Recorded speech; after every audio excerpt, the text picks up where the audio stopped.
Hi, welcome to ANR tutorial. Forest research institute Dehradun నుంచి మనకు ఒక నోటిఫికేషన్ రిలీజ్ అయింది. గ్రూప్ సి రిక్రూట్మెంట్ అనేది స్టార్ట్ అయింది. దీనికి సంబంధించిన ఆన్లైన్ లింక్ ప్లస్ నోటిఫికేషన్ కూడా మనకి ఇచ్చేశారు. డెహ్రాడూన్ అని చెప్పంగానే మీరు భయపడాల్సిన అవసరం లేదు.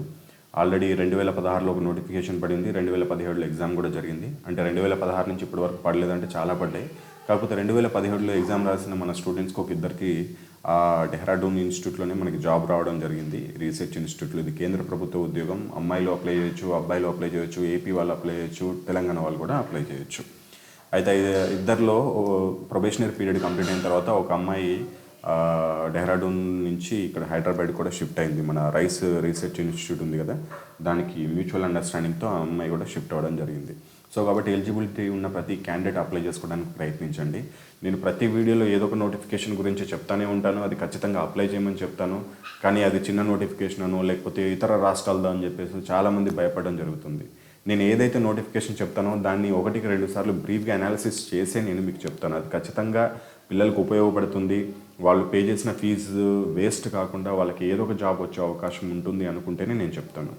మనం ఏదో అంతేగాని లేకపోతే వ్యూస్ కోసమో లేకపోతే లైక్ల కోసమో నేనైతే ఎప్పుడు వీడియోస్ కానీ నోటిఫికేషన్స్ కానీ చేయలేదు.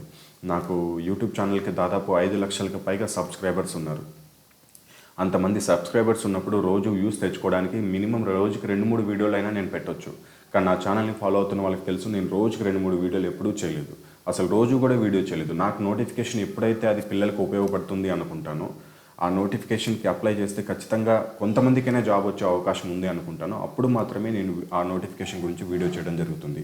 అది 2 రోజులకు ఒకసారి కావచ్చు, 3 రోజులకు ఒకసారి కావచ్చు, వారానికి ఒకసారి కావచ్చు. నాకు మంచి నోటిఫికేషన్ ఉన్నప్పుడే చెప్తాను, అంతేగాని వ్యూస్ కోసం ఎప్పుడూ చెప్పలేదు. సో కాబట్టి ఈ ఏదైనా నోటిఫికేషన్స్ మీరు యూట్యూబ్లో చూస్తున్నప్పుడు ఏఎన్ఆర్ ట్యూటోరియల్ నుంచి అవి ఏదో వ్యూస్ కోసం వచ్చిన నోటిఫికేషన్ అనుకోకుండా ఖచ్చితంగా దానికి అప్లై చేసుకోవడానికి ప్రయత్నించండి.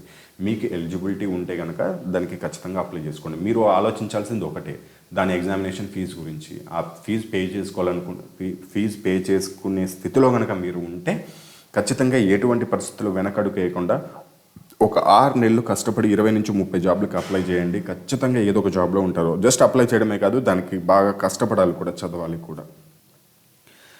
అదేవిధంగా నోటిఫికేషన్ గురించి చూద్దాం. ఇంకోటి, ఎందుకంటే దీనికి ఎందుకు అప్లై చేసుకోమంటున్నానంటే, ఇది ఇక్కడ ప్రీవియస్ రిక్రూట్మెంట్ చూడండి, వీలైనంత త్వరగా మ్యాక్సిమం 3-4 నెలల్లోనే ప్రొసీజర్ కంప్లీట్ చేసేసారు. ఇక్కడ రిజల్ట్ కూడా మనకు అన్ని పెట్టడం జరిగింది. సో ఇది కూడా తొందరగా కంప్లీట్ అయ్యే అవకాశం ఉంది. ఈ కరోనా సిచ్యువేషన్లో కూడా నోటిఫికేషన్ రిలీజ్ చేశారంటే వాళ్ళకి అర్జెంట్ అని మనం అనుకోవచ్చు. దీన్ని కూడా ప్రొసీజర్ కూడా తొందరగానే కంప్లీట్ చేసే అవకాశం ఉంది. దీంట్లో 10th క్లాస్కి ఉన్నాయి, ప్లస్ ఇంటర్మీడియట్కి ఉన్నాయి. అమ్మాయిలు అప్లై చేసుకోవచ్చు, అబ్బాయిలు కూడా అప్లై చేసుకోవచ్చు. ఇది సెంట్రల్ గవర్నమెంట్ ఉద్యోగం, పర్మనెంట్ ఉద్యోగం. మళ్ళీ ఇంకోటి, నోటిఫికేషన్ విషయానికి వచ్చే ముందు నేను ప్రతి వీడియోలో ఒక క్వశ్చన్ అనేది అడగడం జరుగుతుంది అర్థమెటిక్కి సంబంధించి. ఈ వీడియోలో కూడా నేను ఎవరైతే బాగా ప్రిపేర్ అవుతున్నారో వాళ్ళకి ఒక ఛాలెంజ్ అనేది విసురుతున్నాను ఈ క్వశ్చన్ ద్వారా. కొంతమంది అన్ని ఎగ్జామ్స్కి ప్రిపేర్ అయ్యి అర్థమెటిక్ బాగా ప్రిపేర్ అయిపోయి, లేకపోతే రీజనింగ్ బాగా ప్రిపేర్ అయిపోయి నాకు అన్నీ వచ్చేసాయి అనుకుంటారు. అటువంటి వాళ్ళకు మీకు అన్నీ వచ్చా లేదా అనేది ఈ క్వశ్చన్ ద్వారా తెలిసిపోతుందనే ఉద్దేశంతో అడుగుతున్నాను నేను ఈ క్వశ్చన్. సో ఈ క్వశ్చన్ నేను ఏ విధంగా క్రియేట్ చేశానంటే, ట్రిగనోమెట్రీని అదేవిధంగా బోర్డ్స్ అండ్ స్ట్రీమ్స్ని రెండింటిని కలిపి మిక్స్ చేసి ఈ క్వశ్చన్ అడుగుతున్నాను. దీని ఆన్సర్ నాకు కింద కమెంట్ సెక్షన్లో తెలియజేయండి. సరే, ఒక టవర్ ఉంది. ఈ టవర్ని ఏబి అనుకుందాం. ఏబి అనే టవర్ ఉంది. అయితే ఇక్కడ ఒక మనిషి ఉన్నాడు. ఈ టవర్ పైన ఒక మనిషి కూర్చొని ఉన్నాడు. సో అక్కడి నుంచి ఈ బి పాయింట్ నుంచి ఒక పడవ అనేది బయలుదేరింది, ఒక బోట్ అనేది బయలుదేరింది.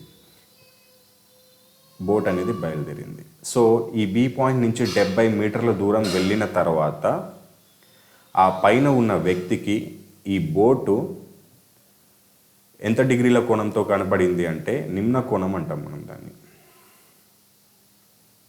60 degrees నిమ్న కోణం, యాంగిల్ ఆఫ్ డిప్రెషన్ 60 డిగ్రీల కోణంతో కనపడింది అది ఈ పాయింట్కి వెళ్ళిన తర్వాత, సి అనే పాయింట్కి వెళ్ళిన తర్వాత. ఇక సి పాయింట్ నుంచి ఈ బోటు డి పాయింట్ వెళ్ళడానికి 10 సెకండ్ల టైం పట్టింది, డి పాయింట్ వెళ్ళడానికి.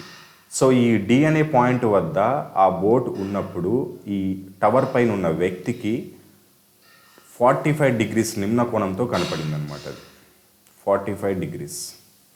ఇది గుర్తుపెట్టుకోండి. సి దగ్గర ఉన్నప్పుడు పడవ 60 డిగ్రీల నిమ్న కోణం, యాంగిల్ ఆఫ్ డిప్రెషన్. అదేవిధంగా ఆ పడవ డి దగ్గర ఉన్నప్పుడు 45 degrees 45 డిగ్రీల కోణంతో, నిమ్న కోణంతో ఆ బోట్ అనేది కనపడింది.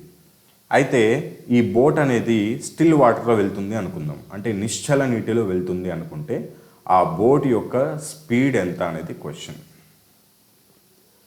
స్పీడ్ ఎంత km/hలో?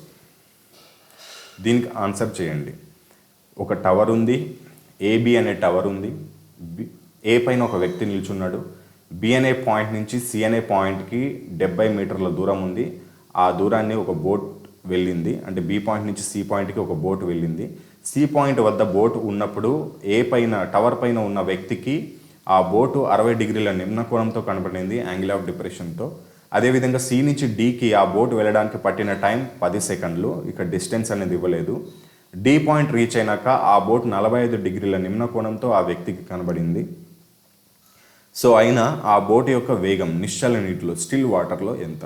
సో ఈ క్వశ్చన్కి ఆన్సర్ అనేది కింద కమెంట్ సెక్షన్లో తెలియజేయండి. బ్రాకెట్లో మీకు పట్టిన సమయాన్ని కూడా, అంటే ఈ క్వశ్చన్ని సాల్వ్ చేయడానికి మీకు పట్టిన సమయాన్ని కూడా మెన్షన్ చేయండి. ఇక మన నోటిఫికేషన్ విషయానికి వెళ్దాం. So forest research institute, Indian council of forestry research education నుంచి మనకు నోటిఫికేషన్ రిలీజ్ అయింది. మొత్తం 4 కేటగిరీల్లో మనకి ఈ జాబ్కి రిక్రూట్మెంట్ ఇచ్చాడు. నేను 2 కేటగిరీల గురించి చెప్పదలుచుకోలేదు, ఎందుకంటే దానికి సపరేట్ ఎడ్యుకేషనల్ క్వాలిఫికేషన్ అని అడిగాడు. మిగతా 2 కేటగిరీల గురించి చెప్పదలుచుకున్నాను. దాంట్లో మెయిన్గా మనకి మల్టీ టాస్కింగ్ స్టాఫ్ మొత్తం 40 పోస్టులు అనేది ఇచ్చారు. యూఆర్కి, ఎస్సీకి, ఎస్టీకి, ఓబీసీకి అందరికీ పోస్టులు అనేది ఇక్కడ మెన్షన్ చేశారు. ఇక్కడ మల్టీ టాస్కింగ్ స్టాఫ్కి ఓన్లీ 10th క్లాస్ పాస్ అయితే సరిపోతుంది. మీకు ఏజ్ వచ్చేసి 18 నుంచి 27 సంవత్సరాల లోపల ఉన్న యూఆర్ క్యాండిడేట్స్, అదేవిధంగా 30 సంవత్సరాల లోపల ఉన్న ఓబీసీ వాళ్ళు, 32 సంవత్సరాల లోపల ఉన్న ఎస్సీ, ఎస్టీ వాళ్ళు అప్లై చేసుకోవడానికి వీలు కల్పించారు. ఇక్కడ మీకు ఎక్స్పీరియన్స్ డిసైరబుల్లో ఇచ్చాడు. 3 years ఎక్స్పీరియన్స్ అనే డిసైరబుల్ ఇది. మీరు దీని గురించి వరీ అవ్వాల్సిన అవసరం అయితే లేదు. ఎందుకంటే డిసైరబుల్ అంటే ఉంటే మంచిది, లేకపోయినా పర్లేదు అని అర్థం. ఎసెన్షియల్ అంటే ఖచ్చితంగా ఉండాలి. సో ఇది మల్టీ టాస్కింగ్కి సంబంధించి. ఇక స్టెనో కూడా ఇచ్చాడు. మొత్తం మనకి లెవెల్ 4 జాబు 4 పోస్టులు అనేది ఉన్నాయి. ఆ 4 పోస్టులు కూడా యూఆర్లో ఉన్నాయి. జస్ట్ ఇంటర్మీడియట్ పాస్ అయితే సరిపోతుంది. అదేవిధంగా మీకు స్టెనోగ్రఫీ స్పీడ్ వచ్చేసి 80 వర్డ్ పర్ మినిట్ అనేది ఉండాలి. స్టెనోగ్రఫీ స్పీడ్ అనేది ఖచ్చితంగా ఉండాలి. అదేవిధంగా 12th క్లాస్ పాస్ అయి ఉండాలి, ఇంటర్మీడియట్ పాస్ అయి ఉండాలి. దీనికి కూడా 18 నుంచి 27 సంవత్సరాల లోపల ఉన్న యూఆర్ క్యాండిడేట్స్, 30 సంవత్సరాల లోపల ఉన్న ఓబీసీ వాళ్ళు, 32 సంవత్సరాల లోపల ఉన్న ఎస్సీ, ఎస్టీ వాళ్ళు ఈ నోటిఫికేషన్కి అప్లై చేసుకోవచ్చు.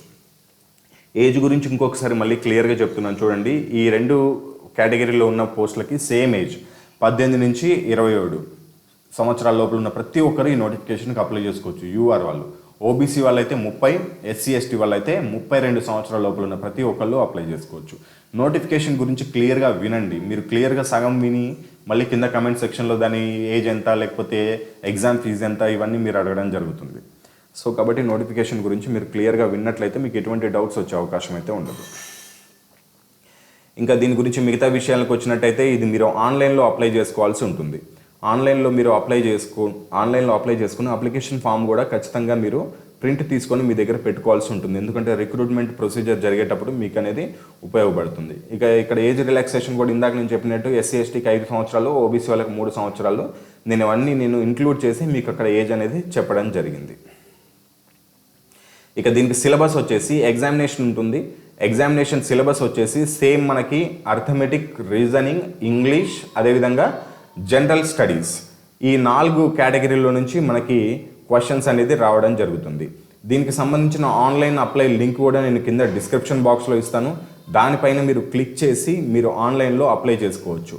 అప్లై చేసేటప్పుడు చాలా జాగ్రత్తగా మీరు ఫోటో కానీ, సిగ్నేచర్ కానీ, ఇతర డాక్యుమెంట్లు కానీ మీరు చాలా జాగ్రత్తగా మీరు అప్లోడ్ చేయాల్సి ఉంటుంది. ఎటువంటి మిస్టేక్స్ అనేది చేయకూడదు. ఒకవేళ మీకు అప్లై చేయడం అనేది తెలియకపోయినట్లయితే తెలిసిన వాళ్ళ చేత అప్లై చేసుకోండి. అంతేగాని ఇంత ఫీజు పే చేసుకొని మీరు వేస్ట్ చేసుకోవద్దు. అదేవిధంగా అప్లికేషన్ ఫీజు వచ్చేసి జనరల్, ఓబీసీ, ఈడబ్ల్యూఎస్ వాళ్ళకి 700 రూపాయలు, అదేవిధంగా SC, ST, physically challenged persons, అదేవిధంగా ఫీమేల్ క్యాండిడేట్స్కి 300 రూపాయల ఎగ్జామినేషన్ ఫీజు అనేది ఉంటుంది. సో మిగతా వాళ్ళకంటే 400 రూపాయలు వీళ్ళకి తక్కువగా ఉంటుంది. జనరల్, ఓబీసీ, ఈడబ్ల్యూఎస్ వాళ్ళకైతే 700, ఎస్సీ, ఎస్టీ, ఫీమేల్ క్యాండిడేట్స్కి, ఫిజికలీ ఛాలెంజ్డ్ పర్సన్స్కి అయితే 300 రూపాయల ఫీజు అనేది పే చేసుకోవాల్సి ఉంటుంది. లింక్ పైన క్లిక్ చేసి మీరు జాగ్రత్తగా అప్లై చేసుకోండి. దీనికి లాస్ట్ డేట్ వచ్చేసి మీకు ఇందాక క్లియర్గా చెప్పాను. దీనికి లాస్ట్ డేట్ వచ్చేసి మనకి సెప్టెంబర్ 15వ తారీఖు లోపల మీరు అప్లై చేసుకోవాల్సి ఉంటుంది. అప్లికేషన్ ప్రొసీజర్ ఆల్రెడీ స్టార్ట్ అయింది. వీలైనంత ముందుగానే అప్లై చేసుకోవడానికి ప్రయత్నించండి. లాస్ట్లో టైం ఉంది కదా, చివరిలో అప్లై చేసుకుందామంటే వెబ్సైట్ ఒకవేళ సర్వర్ బిజీ వచ్చినట్లయితే మీరు ఒక మంచి అవకాశాన్ని కోల్పోతారు. సో కాబట్టి వీలైనంత త్వరగా అప్లై చేసుకోవడానికి ప్రయత్నించండి. దీని గురించి ఇంకా మీకు ఏదైనా డౌట్స్ ఉన్నట్లయితే కింద నోటిఫికేషన్ పీడిఎఫ్ అనేది ఇస్తాను, దానిపైన క్లిక్ చేసి డౌన్లోడ్ చేసుకొని మీరు ఇంకా డీటెయిల్స్ ఏమైనా కావాలంటే చూసుకోవచ్చు.